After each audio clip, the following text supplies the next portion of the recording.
Hi, hello, welcome back to our channel. Today I am going to discuss about బహుకారక సిద్ధాంతము multi factor theory.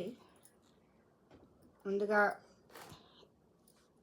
ఈ సిద్ధాంతం చెప్పుకునే ముందు ఇంకా నా ఛానల్ సబ్స్క్రైబ్ చేయకపోతే సబ్స్క్రైబ్ చేయండి, లైక్ చేయండి, షేర్ చేయండి. నాకు మరింత సపోర్టివ్గా ఉంటుంది. ఇంకా నా ఎక్స్ప్లెనేషన్ నచ్చినట్లయితే ఎస్ అని కామెంట్ చేయండి. Thank you for watching.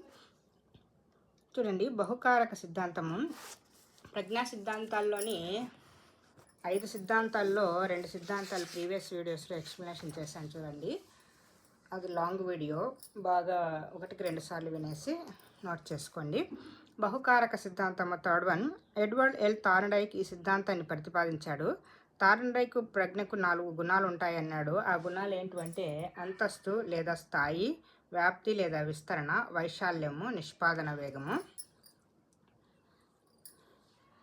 అంటే ఇక్కడ స్థాయి అంటే ఇక్కడ ఎంతవరకు ప్రజ్ఞలో ఏ స్థాయిలో ఉన్నాడు అనేది తెలుస్తుంది. ఇతనికి ఇది నాలెడ్జ్ అనేది ఎంత రేంజ్లో ఉంది అనేది తెలుస్తుంది. ఏరియా అంటే వైశాల్యం అనేది ఎంతవరకు విస్తరించ జరిగిందో తెలుస్తుంది. నిష్పాదన వేగం, పెర్ఫార్మెన్స్ స్పీడ్గా చేస్తాడా లేదా అనేది తెలియజేస్తుంది. ప్రజ్ఞకి 4 గుణాలు ఉంటాయని చెప్పింది ఎవరు? థార్న్డైక్. ఈ థార్న్డైక్ ఏ దేశస్థుడు అంటే అమెరికన్ దేశస్థుడు. ఇతన్నే జంతు మనోవిజ్ఞాన శాస్త్ర పితామహుడు కూడా అని అంటాము. అండ్ అనిమల్ ఇంటెలిజెన్స్ అనే గ్రంథాన్ని కూడా రాశారు. అదేవిధంగా ఇంకొక గ్రంథం ఏదంటే మెజర్మెంట్ ఆఫ్ ఇంటెలిజెన్స్. ఇతను ప్రజ్ఞా అభ్యసనం మీద విశేష కృషి చేశాడు. తర్వాత ఇక్కడ ఇతను ఏం చేశాడంటే థార్న్డైక్ మానసిక సామర్థ్యాల మాపనంని ఒకటి తయారు చేశాడు. దాన్నే CAVD అంటాము.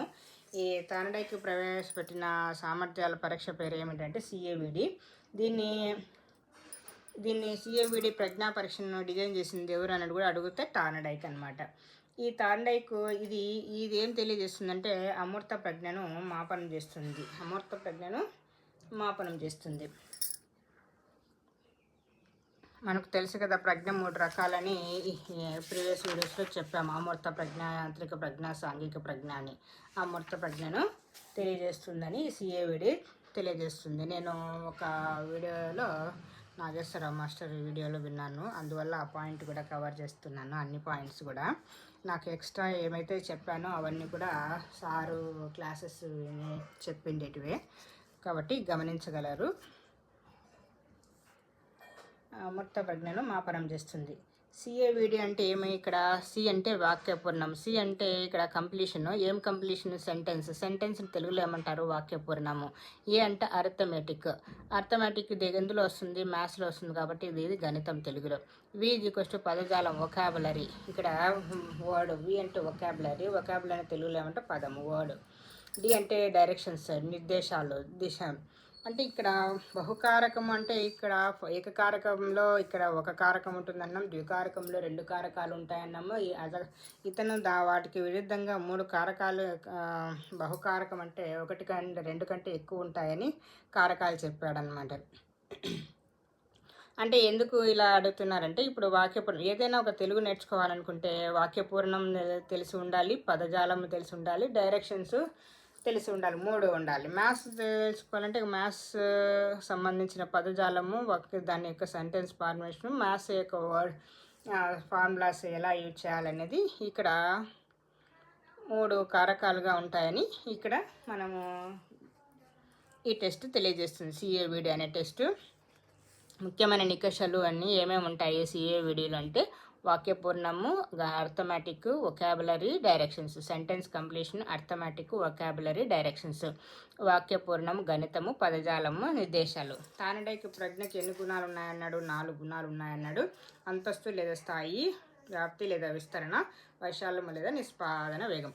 ఇక్కడ ఈ 4 CAVDలో ఉన్న ఈ 4 టెస్టులని ఇచ్చాము కదా. ఈ పై మాపనంతో వ్యక్తి ప్రజ్ఞను సూచించడానికి వెళుతుంది.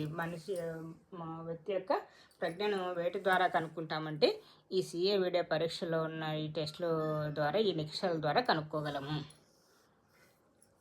నెక్స్ట్ సామూహిక కారక సిద్ధాంతము. చూడండి, లూయి ఎల్ థర్స్టన్ అనే అమెరికన్ మనోవిజ్ఞాన శాస్త్రజ్ఞుడు ప్రజ్ఞ మీద అనేక పరిశోధనలు చేసి ప్రాథమిక మానసిక సామర్థ్యాలు ప్రైమరీ వాటిని ఏమంటాం ఇంగ్లీష్ ప్రైమరీ మెంటల్ ఎబిలిటీస్ అనే గ్రంథంలో సామూహిక కారకాల సిద్ధాంతాన్ని ప్రతిపాదించాడు. ప్రైమరీ మెంటల్ ఎబిలిటీస్ సిద్ధాంతాన్ని సిద్ధాంతాన్ని ప్రతిపాదించింది ఎవరంటే లూయి ఎల్ థర్స్టన్. అదేవిధంగా తెలుగులో అడిగితే మానసిక సామర్థ్యాల అనే గ్రంథంను రచించింది ఎవరంటే లూయి ఎల్ థర్స్టన్. ఇతను ఏ దేశస్థుడు అంటే అమెరికన్ దేశస్థుడు. ఇతడు జరిపిన పరిశోధన వల్ల మానవులు 7 రకాలుగా ప్రాథమిక మానసిక సామర్థ్యాలు ఉన్నట్లు కనుగొన్నాడు. మనిషిలో ఎన్ని సామర్థ్యాలు ఉన్నట్టు 7 రకాలు, 7 టైప్స్ ప్రైమరీ మెంటల్ ఎబిలిటీస్ ఇవే. ఇక్కడ శాబ్దిక సామర్థ్యము, స్మృతి, తార్కిక సామర్థ్యం, సంఖ్యా సామర్థ్యము, ప్రాదేశిక సందర్భాలు, ప్రత్యక్ష సామర్థ్యము, పదధారలత. ఇక్కడ VMRNSPW, ఇక్కడ విమ్, రిన్, సోప్, డబ్ల్యూ ఇలా గుర్తుపెట్టుకోవాలి. ఇవన్నీ కూడా వాష్ చేసేటివి అనమాట. విమ్, రిన్, సోప్ ఇవన్నీ కూడా. ఈ విధంగా విమ్ అంటే ఏమి, ఒక వర్బల్ ఎబిలిటీ.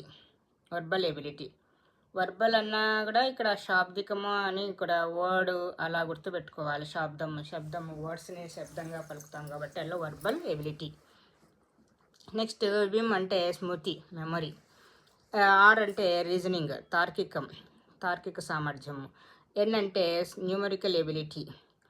ఎస్ అంటే స్పేషియల్ రిలేషన్షిప్, ప్రాదేశిక సంబంధాలు. ఎస్పి అంటే పర్స్పెక్చువల్ ఎబిలిటీ, ప్రత్యక్షాత్మక సామర్థ్యము.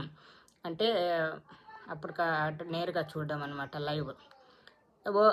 డబ్ల్యూ అంటే పదధారలత, వర్డ్ ఫ్లూయెన్సీ. VMRNSPW. వి అంటే వర్బల్ ఎబిలిటీ, ఎం అంటే మెమరీ, ఆర్ అంటే రీజనింగ్, ఎన్ అంటే న్యూమరికల్, ఎస్ అంటే స్పేషియల్ రిలేషన్షిప్, పి అంటే పర్స్పెక్చువల్ ఎబిలిటీ, డబ్ల్యూ అంటే పదధారలత.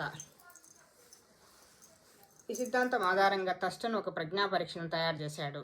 దాన్నే థర్స్టన్ ప్రాథమిక సామర్థ్యాల పరీక్ష అంటారు. ఏమంటారు? సిద్ధాంత ఆధారంగా థర్స్టన్ ఒక ప్రజ్ఞా పరీక్షను తయారు చేస్తే దాన్ని థర్స్టన్ ప్రాథమిక సామర్థ్యాల పరీక్ష అంటారు. థర్స్టన్ ప్రతిపాదించిన ఈ మూల సూత్రమే తర్వాత వచ్చిన సహజ సామర్థ్యాల పరీక్షకు ఆధారమైంది. ఇతను కనిపెట్టాడు కాబట్టి ఇది నెక్స్ట్ సహజ సామర్థ్యాల పరీక్షలకు ఆధారమైంది. Thank you for watching. Please subscribe my channel. Next వీడియోలో ప్రజ్ఞా స్వరూప సిద్ధాంతం గురించి తెలుసుకుందాం. Thank you for watching.